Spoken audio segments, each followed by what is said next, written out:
আজকে রেসিপি ডিম সয়াবিন। আমি তেল করে সিদ্ধ করে রাখা সয়াবিনটা দিলাম, ভালো করে ভেজে নেব। হালকা ভাজা হয়ে গেলে এর মধ্যে তেল দিয়ে একটা ডিমটা দিয়ে ভালো করে আবার সয়াবিনটা ভেজে নেব।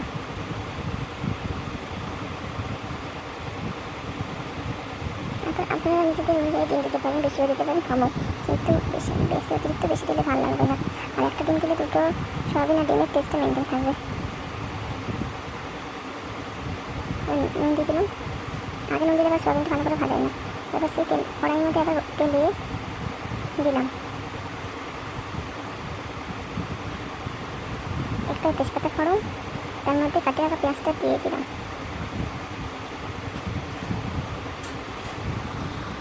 ভালো করে ভেজে নেব, পেঁয়াজটা ভালো করে ভেজে নেব।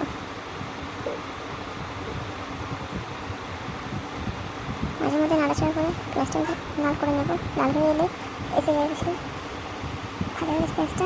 এবার এর মধ্যে আদা রসুন দিলাম,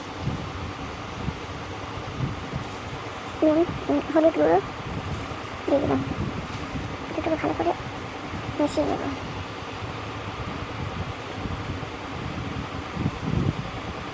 মেশানো হয়ে গেছে।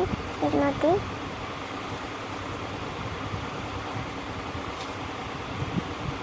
সামান্য জিরে পাউডার দিলাম,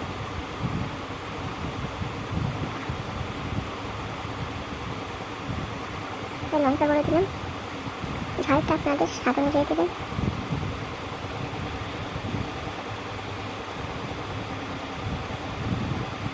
হালকা জল দিয়ে দিলাম, একটু আসতে সুবিধা হবে।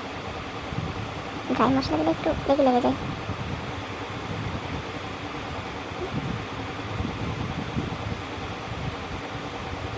নুন দিয়ে দিলাম, নুনটা আপনাদের স্বাদ অনুযায়ী দেবেন।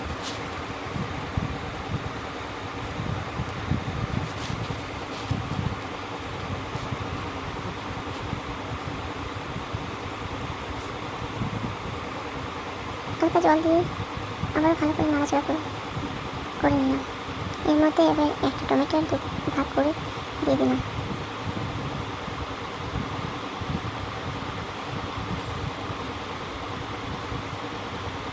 এবার সেদ্ধ করে রাখা আলুটা দিয়ে দিলাম। এরপর ভালো করে নাড়াচাড়া করব।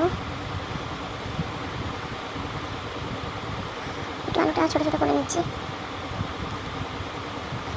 আরেকটা কথা, আপনারা সেদ্ধ আলু দিয়ে করতে পারেন, আমি সেদ্ধ আলু দিয়ে করেছি। আপনার কাঁচা আলু দিয়ে করতে পারেন, কিন্তু দুটোর টেস্ট আলাদা হবে।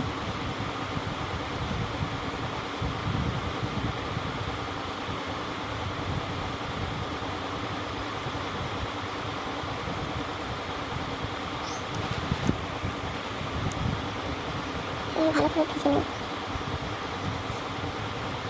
হালকা একটু জল দিয়ে ভেজে নিলাম। আর মশলাটা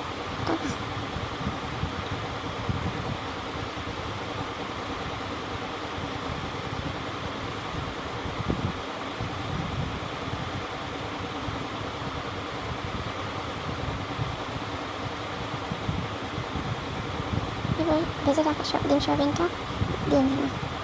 এবার আলু সয়াবিনটা একসঙ্গে ভেজে নেব।